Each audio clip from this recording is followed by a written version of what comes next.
Hey, what's up everybody? It's Rox and I am coming to you today. I got a busy day today. I got a lot of videos. Actually, I think I'm going to, what I'm about to do right now is mix Real Housewives of Atlanta and Basketball Wives LA together, because neither one of them really is worthy of a full video by themselves. And then after I do this video, then I guess I'll do Love and Hip Hop. So this is going to be the review for the Real Housewives of Atlanta 100th episode special. Actually, it was more like a Watch What Happens Live, where Andy just sat down with the girls, all of the housewives minus 2 of the past. And then we'll talk about Basketball Wives LA season 4 episode, is it season 4? Yeah, I believe it's season 4 episode 1. Okay, so let's get to it, shall we? Now, the Real Housewives of Atlanta special thing, you know, Bravo always pulls this shit where they come up with a bullshit ass show in the middle of the off season. I don't really know why.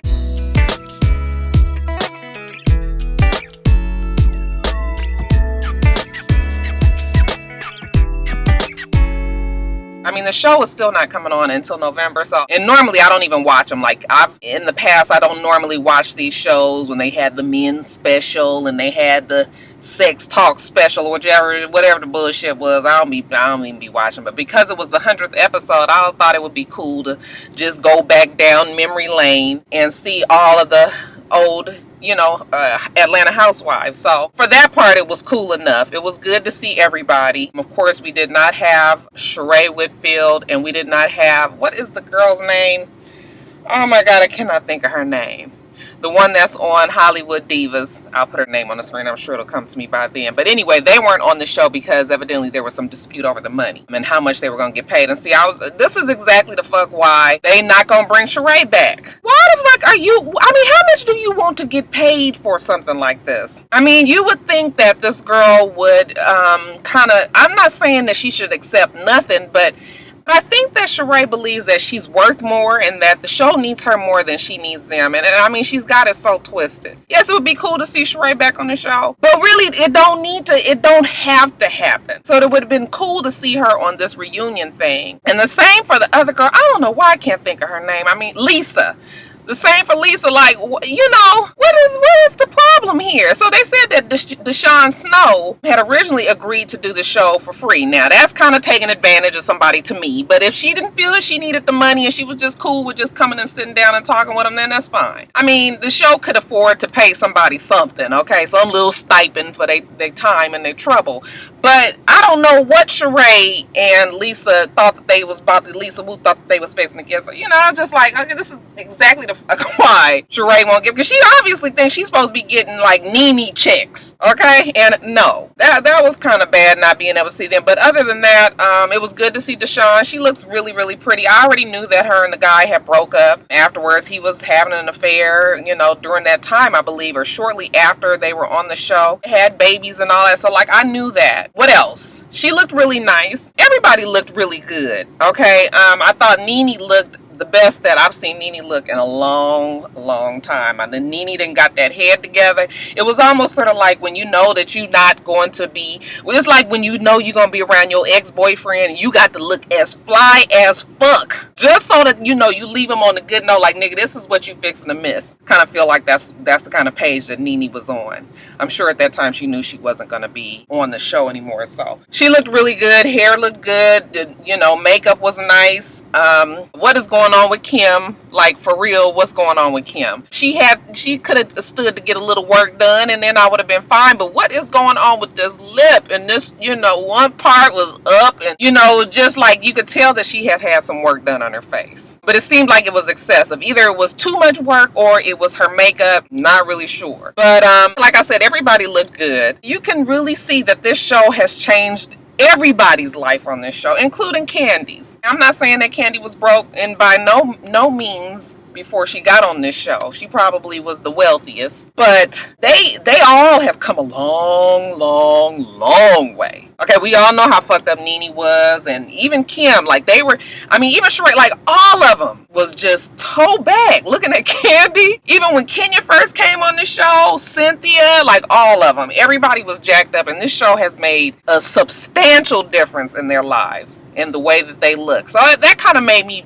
proud that, you know, we as black women women and got on this show. And even if we act a goddamn fool, at least we look good doing this. But yeah, the rest of it was cool to see their casting videos and just kind of get a little background on, you know, when they came into the show and what the others thought about each other. But other than that, it was just a show that they fucking could have kept. And I should have known that it was going to be like that, because there's always some fuck shit, so this was no different. But other than that, did you guys watch it? Because it was so much shit on last night. Whatever I missed, okay, whatever stood out for you guys on the show, y'all go on and leave it in the comments below. But that's pretty much it for the 100th episode. I guess congratulations are in order for Real Housewives of Atlanta. I don't know if anybody thought that it would make it this long, and it turned out to be the best of the franchise. So, you know, this is a right on for the sisters of Atlanta. We don't get too many chances to get the right on pump fist. So yeah, that's pretty much it, y'all.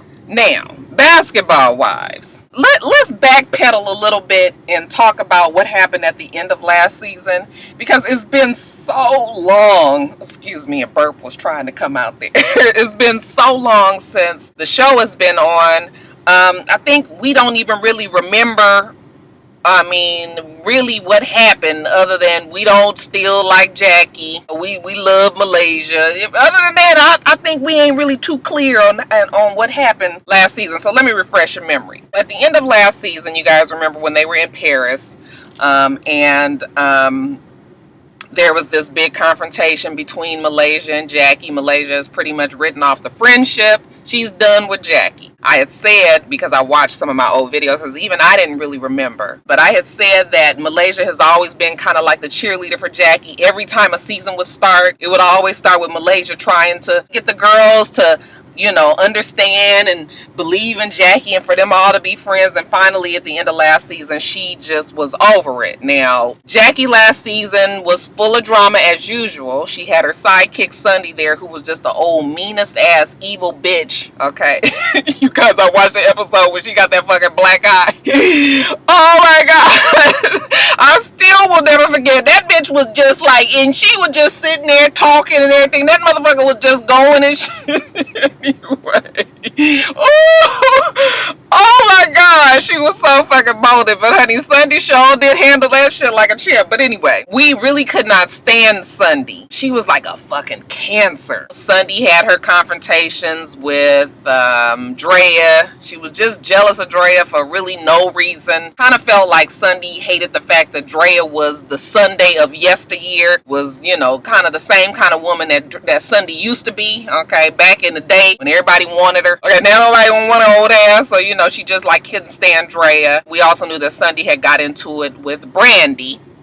And remember last season, I was telling you guys that I never was able to really get on Brandy's team for a couple of reasons. First, when she brought up the whole Sunday's daughter being a hoe. You guys remember when they had that confrontation and Brandy just out the blue just told her like, oh, I researched and found out that your daughter, it was just like, I wasn't really feeling her on that. Then also when Brandy told Jackie and Sunday she's not really friends with Drea, you know, that she ain't really fucked with her like that, you know, she just met her and all of that, which was fine. But to me, it felt like she was undermining, because you know how Sunday and Jackie is, and for you to say something bad about Drea when you guys are supposed to be friends, like I felt like she was trying to, she wasn't really sure what she wanted to, who she wanted to be friends with. I think she was only really trying to be friends with Drea because of Malaysia, and I still feel like that. And then also at the end of last season, British, you guys remember, even though she started off kind of team Jackie, team Sunday, by the end of the season, she was, you know, a little bit more neutral, kind of finally seeing how Sunday and Jackie were. And I think she was trying to move more to a neutral side and kind of not be on any team. And it's too bad that, you know, that she ended up being that way towards the end, because I think it's probably what cost her, or part of the reason that she's not on the season this year.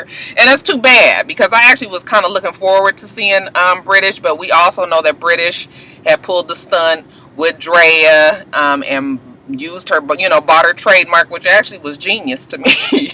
Okay, with no intentions of really using the trademark, but just kind of to show Drea, like, bitch, you ain't got it all together. You think you so fucking good and everything, but you ain't got it all together. So anyway, that is the history of the show last season. Now we gonna fast forward to this season. It was strange because it seemed like the girls were they haven't been around, because remember last season we kind of thought that the show wasn't coming back, okay, because Malaysia was over it, Brandy was over it, okay. Jackie always said that she was willing to come back. We always know that Jackie loves this kind of thing. This feeds her. Okay, she needs this, even if it is negative for her. She loves all this. So Jackie said she was coming back, but everybody else was kind of like iffy. I thought that it was over, and I think they all thought that it was over too. And then for whatever reason, we started to find out a while ago that they were starting to tape again, and that it was a good chance that the show was coming back. And I feel like the girls were like out of practice being back on the show, because it was so slow moving, and it was just like, it seemed like they were aware of the camera. Everybody kind of seemed awkward. I was just like, oh, it was just sort of like, yeah, it wasn't really so that's all the background on the show. Now this the background on the show. But okay, so let's talk about Malaysia. So you guys, she's going through a divorce. I feel like Malaysia's been going through a divorce for a couple of years. At least we know that her and her husband have been separated for some time. They was trying to make it seem like they were together.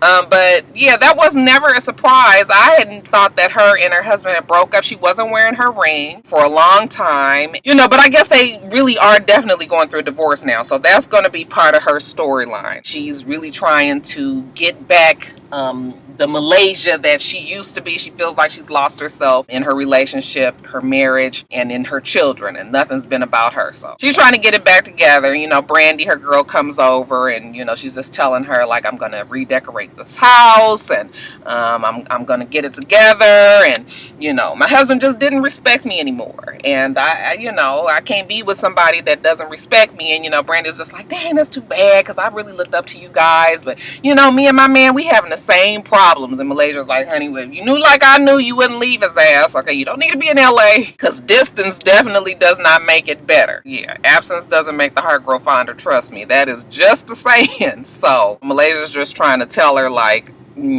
girl, you might need to try to work the shit out with your man, and you need to be in his presence. However, we already know that he played basketball somewhere else, and she's on this show. She got to be in LA for the show, so at least for however long that they're taping, she's gonna be away from her man. And I guess it's an adjustment for Malaysia. She has her about it sister come over. You guys remember, what was her sister's name, Crystal or something? Y'all remember, Connie? That sister is fucking strong and about it. Y'all remember from the very first season when she had that, when Malaysia had that shit going on with Laura.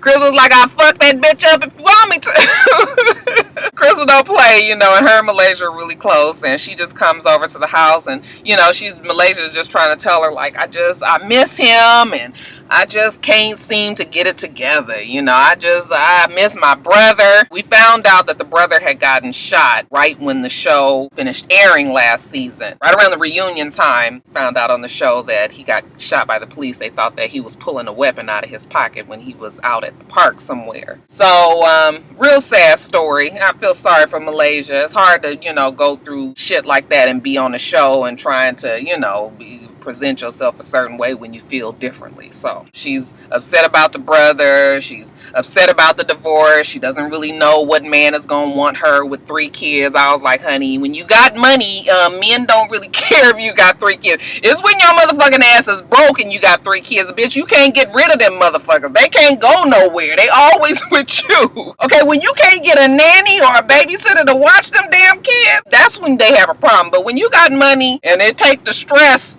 of life, okay, when this man come in and got to take care of 3 more kids, or you gonna have your own money to take care of your own damn kids. So now the man ain't gonna care. Plus Malaysia's very pretty, so she's not gonna have any problems, I'm sure, unless she's crazy. But Malaysia seems to be pretty level-headed, to me at least, so she not gonna have no problems if she ain't already seeing somebody. And again, you guys, with Brandy, not really feeling Brandy, but I'm gonna work hard this season to try to give her a clean slate. Okay, I'm gonna forget about the shit that she said and did did last season, and I'm just going to act like she is a fresh new character. Now see, I think that people really like Brandy because Brandy is good friends with Malaysia, and we all really like Malaysia. Brandy is very pretty, and we tend to have more patience with very pretty people who have friends that we really like. Still got my fucking good eye on Brandy. And see what I think about Brandy, but still, let me not go there. I'm just gonna wait and see. Guys, Jackie, we see Jackie. She's back. You know, she meets up with her girl Megan James. That's a new, I was gonna say employee. That's a new character on the show. I guess Megan is from Bad Girls Club. Cute enough girl. And yeah, they've put her with Jackie, I'm thinking because Megan supposedly was kind of crazy on the Bad Girls Club. I never watched the show, so I don't know anything about her. But I would imagine they, you know, put the two crazies together to get some shit started on the show. So they're friends. They have the same publicist. I guess Megan used to date some basketball player named Kendrick Brown. It'll always be some motherfuckers that you ain't never heard of, okay? It don't never be no big name people. I guess the big name people, women, ain't trying to be on no show like this. I guess that shit ended with the Shawnees of the world. They're just sitting and talking, looking like they're gonna hit it off just fine. You know, Megan tells her about the panty line that she's trying to get started, and you guys know that Jackie loves all things sexual, so she's all, you know, piped up and excited about this fucking panty line, y'all. And then while she's there, she invites Megan to this chef's party, this tasting party. I guess that's supposed to be something that they do in LA instead of a wine tasting. Now it's some food tasting. Now we go to the chef's party. Oh, before we get to the chef party, let me talk about the commercial. So you guys know that Jackie has this damn cognac. She's trying to get this fucking commercial made for the cognac, and she's talking about some fucking snake. The people say, no, we ain't working with no damn snakes. It's a nightmare. It's too much work to work with animals. Babies and animals, no. But you know, Jackie is just like, damn it, this is the way I want it to be. This is how it's gonna be. I can't even believe she still has that cognac. Have you guys tasted the shit? That's it with the damn cognac. But anyway, to this chef, this food tasting thing. So all the girls are there. Malaysia brings her friend Patrice Curry. I guess she's gonna be like a you know, side basketball wise. Like, I didn't even really know about this Patrice Curry girl, but then eventually Jackie gets there. They don't understand why Jackie is even there, and everybody is giving Jackie the cold shoulder, barely talking to her. Malaysia is ignoring her all 100%. Brandy and Drea are just not, you know, kind of just taken aback and just like, hey Jackie, like, oh god, what's about to happen now? And even then Jackie is still trying to be everybody's friend and wants to invite them to her cognac commercial shooting, and of course everybody is like, hell fuck nah bitch. you guys follow Tim Bay. Is it no, you say hell fuck nah bitch. Okay, she said that she ain't, you know. And that's pretty much it at the little party. Drea is still on this kick about Megan and Jackie being friends with it. I'm just like, okay, that was pretty much it. Now we see Drea, and Drea's having this fashion show for her finance girls. Another thing about Drea at the end of last season, what kind of turned me on Drea is I thought she pulled a little diva stunt when she didn't show up for the reunion. My vision is a little bit, I still like Drea, but I didn't like the fact that she pulled that diva move, and I kind of feel like Drea was changing after that last season. So now fast forward to this season, I feel like Drea is one of those people. Let me just try to make sure I can say this right. I feel like Drea is one of those people who didn't have anything, then all of a sudden she had a lot, and I think she appreciates where she's come and all of that, but now it kind of feels like that she feels like she's part of this elite group, almost looks down on those that are in the spot that she used to be in. It's hard to explain. Like, I don't feel like Drea is this horrible bad person, but I kind of feel like she's got this thing like, okay, I've got my man, okay, and I've got my ring, even though we know that she ain't got it no more. But at that time, I think she knew that she had her man. They weren't engaged when they were recording at this time, but I think she felt like she had arrived. Feeling like you arrived is no problem, but you can't forget where you came from. So all the little shots that she was saying where it was just like, you know, it's for like the, you know, the well-to-do blacks and the Hollywoods, and yeah, I was just like, oh, here we go. She had her little fashion show for, you know, fine-ass girls. Okay, it's pretty much just t-shirts. But still, I mean, an accomplishment, not trying to down what Drea has done. But the initial view of of Drea, I wasn't really sure. Now we get to see this girl Megan come up to Drea and introduce herself because she was at the fashion show. Drea seems very, very, very determined to find out who Megan knows and all of that. I guess because she's wondering if Megan might be some sort of spy for Jackie. She says that she knows that even though Megan said that she's not friends with Jackie, Drea says that she knows that Megan and Jackie tweet between each other, so they at least know each other that much. But I still couldn't figure out why she was that pressed. Like, what difference does it make? But whatever. Like I had already told you guys, Megan and Jackie have met up and talked. So we knew that they were friends, even though she hadn't said so to Drea. And Megan drops it on them that she's got this panty line and, you know, she's trying to get her thing off the ground too. So Drea's like, good, whatever. Now, when Drea and Jackie meet up to talk, then I start to feel like, okay, well, this is the Drea that I remember, okay? For whatever reason, her and Jackie have this love-hate relationship. They both said it about the relationship, and it's very true. For whatever reason, they fight, and then they forgive, and then they fight, and they forgive. It is the strangest dynamic between them. We've already said that Jackie either had, like, this extreme maternal instinct for Drea. We thought that it might be some lust in there. It's weird, whatever it is. And for whatever other reason, Drea always wants to forgive Jackie. So she's talking to her, and you know, once Jackie apologizes for the shit that she did with Orlando and telling her about her daughter having a relationship with him, you know, she apologizes for that.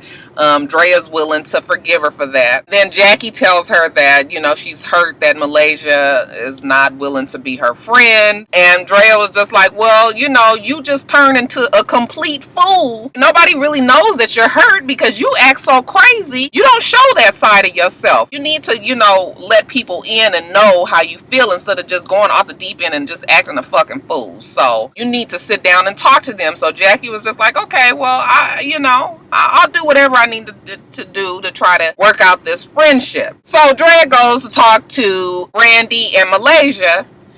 And this was the other part of the show that was just stupid to me. So she sits down with them and she's telling them like, okay, I went to go talk to Jackie. They're just like, why would you sit down and talk with that fool? Like, again, after all the shit that she's put us through. And I was just like, let the girl want to talk to Jackie and be her friend, and fine, okay? Let the girl do that, okay? Might be way too forgiving. We already said that their dynamic is weird, but whatever. Malaysia is still like, bitch, I ain't got time for that, bitch. I don't want to talk to her, see her. For her to say that she wanted to shoot me in my head and she knew that my brother had just got killed, like, you know, it might have been a poor choice of words or whatever, but yeah, I'm not, no. And that bitch is just wrong and I'm not going there. And I don't blame Malaysia. Brandy and Malaysia both come up with these terms Jackie has to do in order for them to forgive her again. Brandy says that she needs to hold like a fundraiser for her ovarian cancer foundation. And then Malaysia says that she wants to have a meeting with Doug by herself. But what was the reason, you guys? Maybe I missed it. Because I was just like, no, why does she want to meet with Doug? Now, we all know how protective of Doug that Jackie is. Don't nobody want Doug but her. And even if they did want Doug, okay, just the hassle of Jackie would throw any other woman off. So, you know, we ain't got to worry about that. But I guess Malaysia was doing that because she said that she knew for sure that Jackie would not be with it, would not be willing to let Malaysia, as a newly single, beautiful black woman, sit up there with her husband by herself and have some meeting about what. I was sort of like, Drea goes back, she tells Jackie, I talked to the girls and this is what you need to do, and Brandy wants you to have this fundraiser. And Jackie was like, I'll do it if she wants me to do it truly because she wants to help this ovarian cancer foundation, then I'll do it. But if she's just doing it just to try to get me to do some shit, then I'm not doing that, which I understood. I was just like, oh, Jackie, make a little bit of sense. And then right when she's about to tell her what Malaysia wanted, then in walks Doug. Okay, so now all of a sudden Drea is all uncomfortable, like, oh Lord, like, what am I gonna say? You know, Doug sitting there like, he's such a goober, you guys. Yeah, you know, Doug, he a team player. He there for the show. So, you know, he just sitting there like, what do Malaysia want? And Drea's like, she wants to meet with Doug. And, you know, Jackie looks at that bitch like, what the fuck she want to meet with my man for? You guys know Jackie is not with that shit, but I still don't really know what the reason is for the meeting. So like I said, if I missed it, you guys leave it down below. But yeah, the first episode was just really kind of just blah. All right, you guys, so that's it. I'm gonna put this jacket on and do Love and Hip Hop like it's a whole nother day. You guys make sure that you rate, comment, and subscribe to the channel. I'm itsrox. The channel is for itsrox, and everything else I do will be in the bottom bar. All right. So I hope that you have a wonderful, wonderful rest of your day, and I plan on doing the same. Until next time, Roxstars. Bye.